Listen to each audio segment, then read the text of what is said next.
السلام عليكم ورحمة الله وبركاته.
إن الحمد لله نحمده ونستعينه ونستغفره ونعوذ بالله من شرور أنفسنا ومن سيئات أعمالنا. من يهده الله فلا مضل له ومن يضلل فلا هادي له، وأشهد أن لا إله إلا الله وحده لا شريك له، وأشهد أن محمدًا عبده ورسوله.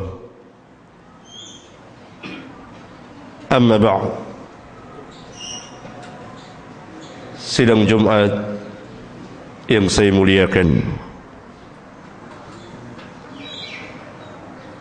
Islam adalah agama yang mengatur hidup dan kehidupan manusia, dunia dan akhirat mereka. Salah satu urusan dari sekian banyak urusan manusia yang diatur oleh Islam dengan sebaik-baik pengaturan, karena memang Islam datang untuk kemaslahatan bagi umat manusia, dunia dan akhirat mereka. Salah satu yang diatur oleh Islam dalam urusan dunia manusia adalah masalah muamalat, hubungan di antara manusia. Hubungan di antara manusia ini begitu banyak dan semuanya lengkap diatur oleh Islam, karena memang Islam agama yang sempurna yang Allah turunkan kepada Nabi dan Rasulnya yang mulia sallallahu alaihi wasallam demi kemaslahatan umat manusia dunia dan akhirat mereka, untuk kemaslahatan umat manusia dunia dan akhirat mereka. Allah Subhanahu wa taala tegaskan dalam kitabnya yang mulia, al-yawma akmaltu lakum dinakum wa atmamtu alaikum ni'mati wa raditu lakumul islam dina. Pada hari ini aku telah sempurnakan bagimu agamamu, dan aku telah cukupkan nikmatku kepadamu, dan aku redha Islam sebagai agama bagimu. Bahkan orang-orang musyrikin menjadi saksi tentang kesempurnaan Islam, bahwa Nabi yang mulia sallallahu alaihi wasallam telah mengajarkan kepada umatnya segala sesuatu. Walaupun mereka tidak beriman, walaupun mereka menentang Allah dan Rasulnya, walaupun mereka tidak mempercayai atau ingkar terhadap kitabullah dan hari akhir. Di dalam Sahih Muslim dari jalan Salman Al-Farisi radhiyallahu taala anhu, orang-orang musyrikin bertanya kepada para sahabat, qala lana al-musyrikun, berkata orang-orang musyrik kepada kami, allamakum nabiyukum kulla syai'in hatta al-khira'ati, bukankah nabi kamu, yakni Rasulullah sallallahu alaihi wasallam, telah mengajarkan kepada kamu segala sesuatu sampai buang hajat pun diajarkan? Dijawab oleh para sahabat yang waktu itu dia wakili oleh Salman, ajal, betul. Ini persaksian besar dari kaum musyrikin yang mengetahui bahwa Nabi kita, Nabi yang mulia sallallahu alaihi wasallam, telah mengajarkan segala sesuatu kepada kita, telah mengajarkan tentang urusan dunia kita dan akhirat kita, sampai buang hajat pun diajarkan oleh Nabi sallallahu alaihi wasallam. Karena Allah tabaraka wa taala mengutus beliau untuk seluruh umat manusia. Wa ma arsalnaka illa kafatan linnas, tidak kami utus engkau melainkan untuk seluruh umat manusia. Dan Islam adalah agama yang sempurna yang dibawa oleh Rasulullah sallallahu alaihi wasallam, yang mengatur hidup dan kehidupan manusia. Oleh karena itu Allah tabaraka wa taala memerintahkan kepada kita untuk masuk ke dalam ajaran Islam secara kafah. Ya ayyuhalladzina amanu udkhulu fis silmi kafah, wahai orang-orang yang beriman, masuklah ke dalam ajaran Islam secara keseluruhannya. Maka wajib bagi kita masuk ke dalam ajaran Islam. Akidahnya, keyakinannya, keyakinan Islam. Ibadahnya adalah ibadah Islam. Muamalatnya, muamalat Islam. Adab dan akhlaknya adalah adab dan akhlak Islam. Suluk perjalanan kehidupan kita di dunia sampai akhirat adalah dengan cara-cara dan ketentuan syariat Rabbul Alamin yang telah diatur dalam Al-Quran dan sunnah Nabi-Nya yang mulia sallallahu alaihi wa alihi wasallam. Sidang Jumat yang saya muliakan, salah satu yang diatur oleh Islam dalam masalah muamalat adalah jual beli atau perdagangan. Islam memiliki sistem perekonomian yang sangat baik sekali, karena Islam memang datang untuk kemaslahatan manusia. Sistem perekonomian yang diatur oleh Allah tabaraka wa taala maslahat, semuanya adalah kebaikan, kebaikan dunia dan kebaikan akhirat, dan semuanya adalah akan menghasilkan keuntungan. kebahagiaan bagi manusia dunia mereka dan akhirat mereka. Karena memang tidak ada kebahagiaan bagi manusia dunia dan akhirat mereka kecuali dengan Islam. Dan tidak ada kebahagiaan bagi kaum muslimin kecuali mereka mengikuti peraturan syariat Rabbul Alamin yang telah diatur dalam Al-Quran dan sunnah Nabi-Nya yang mulia sallallahu alaihi wasallam. Islam mendasari perekonomiannya dengan sesuatu yang halal dan jauh dari segala bentuk kezaliman. Oleh karena itu Islam melarang jual beli perdagangan dengan cara pertama ar-riba. Satu sistem perekonomian yang sangat zalim sekali. Yang kedua, Islam melarang segala bentuk perdagangan jual beli dengan cara perjudian dan dengan segala cabangnya. Karena riba mempunyai cabang yang begitu banyak, perjudian mempunyai cabang yang begitu banyak. Yang ketiga, Islam melarang jual beli atau perdagangan dengan cara tipuan, menipu dengan segala cabangnya. Yang keempat, Islam melarang jual beli atau perdagangan dengan cara gharar, tipuan zat barangnya. Atau dengan bahasa keseharian kita, beli kucing dalam karung. Berarti Islam dalam transaksi jual beli harus jujur, tidak ada tipuan. Dan zat barang yang dijual pun harus sesuai dengan apa yang dikatakan. Yang kelima, Islam melarang sistem jual beli perdagangan dengan cara pemaksaan atau adanya unsur pemaksaan. Karena itu harus disyaratkan dengan saling redha satu dengan yang lain. Tapi saling redha satu dengan yang lain sesuai dengan syariat Rabbul Alamin. Berapa banyak orang yang saling melakukan riba antara satu dengan yang lain, tetapi mereka saling redha. Keredaan mereka tentu tidak diredai oleh Allah Tabaraka wa Ta'ala. Sidang Jumat yang saya muliakan, salah satu sistem perekonomian yang dilarang oleh Islam dan sangat keras dilarangnya adalah ar-riba. Apa arti riba? Arti riba secara bahasa adalah az-ziyadah, tambahan. Apa yang dimaksud dengan riba? Yang dengannya turun ayat-ayat Al-Quran yang melarang perbuatan riba, mengancam orang yang melakukan riba, siksa yang sangat besar dunia dan akhirat yang akan diterima oleh orang-orang yang memakan riba, yang memperlakukan riba, yang mempraktekkan riba, yang menyebarkan riba. Bahkan segala yang berkaitan dengan riba terancam. Sebagaimana Rasulullah sallallahu alaihi wasallam telah melaknat pemakan riba, orang yang memberi makan riba, kedua orang saksinya, juru tulisnya dan kedua orang saksinya, mereka semua sama-sama berdosa. Al-Imam Muslim meriwayatkan sebuah hadis dari jalan Jabir bin Abdullah. Beliau mengatakan, la'ana Rasulullah sallallahu alaihi wasallam akil ar-riba wa mukilahu wa katibahu wa syahidaihi wa qala hum sawa'un. Rasulullah sallallahu alaihi wasallam telah melaknat pemakan riba, orang yang memberi makan orang lain riba, juru tulisnya, dua saksinya, mereka semua itu sama-sama berdosa.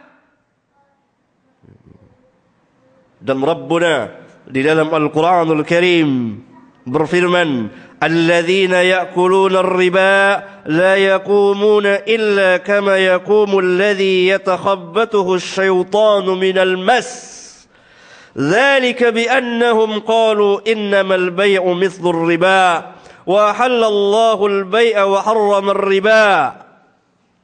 Orang-orang yang memakan riba, mereka tidak bangkit nanti pada hari kiamat kecuali seperti berdirinya orang yang kemasukan syaitan. Yang demikian disebabkan mereka berkata, sesungguhnya jual beli itu seperti riba, padahal Allah telah menghalalkan jual beli dan mengharamkan riba. Dalam ayat yang lain Allah Subhanahu wa taala berfirman kepada kita orang-orang mukmin, ya ayyuhalladzina amanu taqullaha wadharu ma baqiya minar riba in kuntum tu'minun. In kuntum mu'minin. Wahai orang-orang yang beriman, bertakwalah kepada Allah dan tinggalkan segala sisa-sisa riba. In kuntum mu'minin, jika memang kamu orang-orang mukmin. Apa yang dimaksud dengan riba? Riba apa yang dipraktekkan oleh orang-orang jahiliyah pada zaman turunnya wahyu ketika Nabi yang mulia sallallahu alaihi wasallam berdakwah? Praktek riba macam apa yang dilakukan oleh mereka? Para ulama menjelaskan, riba sesuai dengan arti bahasa az-ziyadah, setiap tambahan. Orang-orang jahiliyah, riba yang mereka praktekkan adalah seperti ini. Apabila seseorang itu menghutang kepada kawannya, berhutang kepada kawannya, dan kawannya mempiutangkan kepada dia dalam tempo tertentu, misalnya 1 bulan atau 2 bulan atau setahun. Apabila jatuh temponya, waktunya, dan orang yang berhutang belum mampu membayar, maka yang mempiutangkan berkata kepadanya, aku beri tempo waktu lagi, tetapi dengan memberikan ziyadah tambahan, atau dengan bahasa keseharian kita, ada bunganya. Berarti riba yang dimaksud dalam Al-Quran yaitu riba an-nasi'ah, riba dalam hutang piutang, pinjam meminjam. Setiap pinjaman yang ada kelebihannya, dengan syarat ada kelebihannya berapapun besarnya, maka itu riba yang diharamkan dalam Al-Quran dan sunnah Nabi sallallahu alaihi wasallam, yang diharamkan oleh Islam. Setelah kita mengetahui bahwa arti riba yang dipraktekkan oleh orang-orang jahiliyah dalam masalah hutang piutang, setiap hutang ada kelebihan, ada bunganya, maka apa perbedaannya dengan bank-bank yang ada sekarang ini di dunia ini?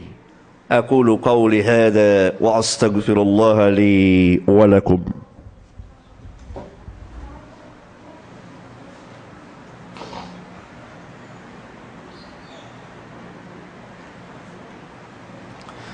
Alhamdulillah hamdan katsiran tayyiban mubarakan fih kama yuhibbu rabbuna wa yardah. Wassalatu wassalamu ala an-nabiyir rahmah wa ala alihi wa ashabihi wa man ittaba'ahum bi ihsanin ila yaumiddin wa ba'du. Di dalam Islam ada satu ajaran yang sangat mulia sekali, membantu orang yang sedang kesusahan. Salah satu caranya adalah dengan meminjamkan uang kepadanya. Maka dalam Islam urusan pinjam meminjam, hutang piutang adalah urusan murni sosial 100%. Tidak ada embel-embelnya, tidak ada pamrihnya, tidak ada bunganya. Hutang 100 bayar 100, hutang 1000 bayar 1000, hutang 1 juta bayar 1 juta. Sedangkan yang dimaksud dengan riba adanya ketentuan syarat. Hutang 100 bunganya 10 rupiah. Hutang 1000 bunganya 100 sekian persen dan seterusnya. Ini adalah ainur riba, riba 100%. Maka bank-bank yang ada di dunia ini yang mempraktekkan seperti ini, tidak syak lagi adalah ini praktek riba yang pernah dikerjakan oleh orang-orang jahiliyah ketika turunnya wahyu Al-Quran, ketika Rasulullah SAW berdakwah kepada mereka.